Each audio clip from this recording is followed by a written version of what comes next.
Hi, this is Dr. Gregory Sadler. I'm a professor of philosophy and the president and founder of an educational consulting company called Reason.io, where we put philosophy into practice. I've studied and taught philosophy for over 20 years, and I find that many people run into difficulties reading classic philosophical texts. Sometimes it's the way things are said or how the text is structured. But the concepts themselves are not always that complicated, and that's where I come in. To help students and lifelong learners, I've been producing longer lecture videos and posting them to YouTube. Many viewers say they find them useful. What you're currently watching is part of a new series of shorter videos, each of them focused on one core concept from an important philosophical text. I hope you find it useful as well. In the section on the despisers of the body in part 1 of Thus Spoke Zarathustra, Friedrich Nietzsche is setting out in quite a clear and succinct way what his views are on the relationship between the body and the spirit or the mind, the Geist, and what he calls the self and then the ego, the Ich. Now, all of these are interconnected with each other, as we're going to see, and Nietzsche himself is setting out something, a position that, in effect, reverses the priority that most traditions of moral thinking have given to the mind, or the what does the thinking, or the part of us that says I, by relation to the body, which has been devalued for many centuries and indeed millennia, and by many different strategies, you could say. So Nietzsche begins by talking about those who do in fact despise the body, the Verächtern, right? Those who disesteem is another way of translating it, or have contempt for it. And then it's des Leibes, the living body. It's not the Körper, which would be, say, the corpse or the body of the person who's engaged in medical research. It's the body that we experience, that we live in. And there are indeed many people who have despised it, from Plato, for example, all the way through people like, say, Descartes, talking about the body as merely being a mechanism, including the brain, that somehow the mind, the esprit, right, uses for its own purposes. And we can go on and on and on with other examples. Nietzsche is attacking them. He's criticizing them, saying, really, you don't understand the proper relation. So what is it that these sorts of people do think is the case? Well, spirit is better than the body, or mind is better than the body. The body decays. The body is temporal. Maybe the spirit or the soul or whatever it is going to survive forever, or at least much longer than the body. And the other thing that they get mistaken about is, he says, they're very proud of this word I, or we say ego, ich in German. They're very proud of this, and they think that to be who they really are, what their identity is, the self. So Nietzsche thinks they're wrong about this. And he says that they actually still do, in fact, serve the self without realizing it, but they serve a self that is damaged or diseased or in some way corrupted or perverted. And he'll say that, here we go, even in your folly and contempt, you despisers of the body, you serve yourself. I tell you, yourself itself wants to die and turn away from life. Yourself can no longer perform the act which it most desires to perform. And what is that? To create beyond itself, to generate something more, something outside of itself, to externalize itself, to impose itself upon other things, to leave behind something perhaps greater than itself, something that will not act as a legacy and just replicate itself somehow, but something that will bring something new into the world. And Nietzsche says that this is a sign of how the despisers of the body are actually flawed, damaged, corrupted, degenerate. Now, what is his actual positive doctrine that he's laying out here? He says there is a priority of the body and of the self. What is this priority? He tells us that the body is, this is a beautiful little phrase, a great intelligence, a multiplicity with one sense, a war and a peace, a herd and a herdsman.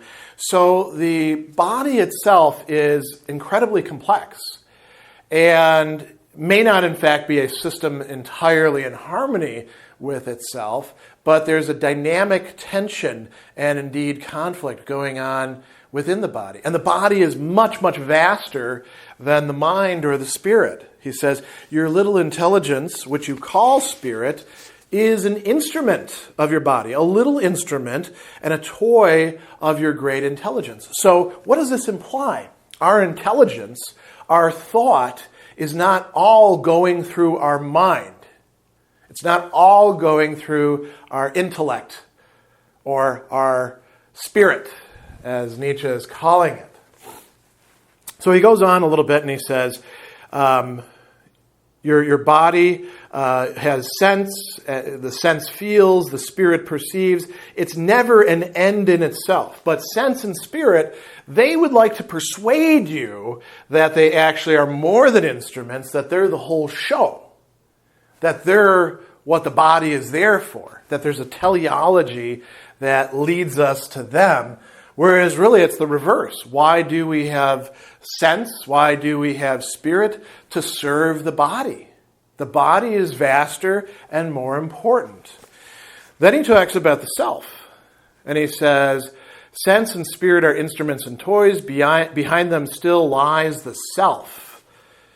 The self seeks with the eyes of the sense. It listens too with the ears of the spirit. The self is always listening and seeking. It compares. It subdues, it conquers, it destroys. Now that is what we would typically say, well, that's what our mind does, right? Our mind is the thing doing the comparison. Well, no. The self is doing that, and it lets the mind think that the mind gets to do that, and the mind does its own little, proper activities, and even gets a little bit, too, as we say, too big for its britches and wants to take over and run everything, but the self is always there, churning away behind that. He says, behind your thoughts and feelings stands a mighty commander. He is called the self. And he goes on and he says, your self laughs at your ego and its proud leapings. What is that? I am the goal. Ego is not the goal. This is the self talking. I pull the strings, as he says. The ego is there for me, not I for it.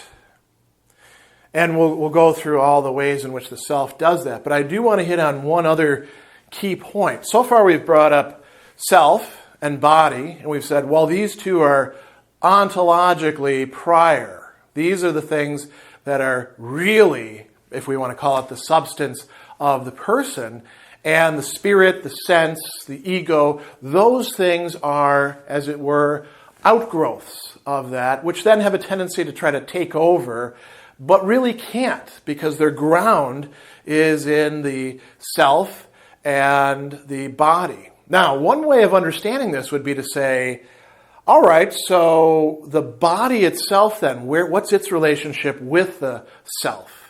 Maybe the self is what's really fundamental, and the body is kind of an outgrowth of that, sort of an epiphenomenon, or a way in which the self articulates itself. And we might think about Schopenhauer's will and its relation to the body as well, right? Nietzsche doesn't go that way. Instead, he endorses a thoroughgoing materialism that centers upon the body.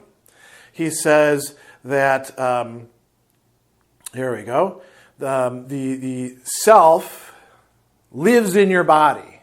Okay, so far that sounds kind of like saying that the self uses the body, but then he goes on further and he says, the self is your body. So what it is that you really are is your body, the finite body that you have, which is much, much more than what the mind has made of it. Much, much more than what any apparatus of the mind, like, say, medicine or physiology or, all of the ways in which we carry out our discussions about the body. It's more than any of those things. And he tells you that there is, in fact, a wisdom within your body. There's more reason in your body than in your best wisdom, right? And who knows for what purpose your body requires precisely your best wisdom. So the self, the body, they are the same thing. Our mind, our construction of our self that we call the ego, those are outgrowths of it that the self or body uses to be able to picture itself, to be able to do some of the things that it does.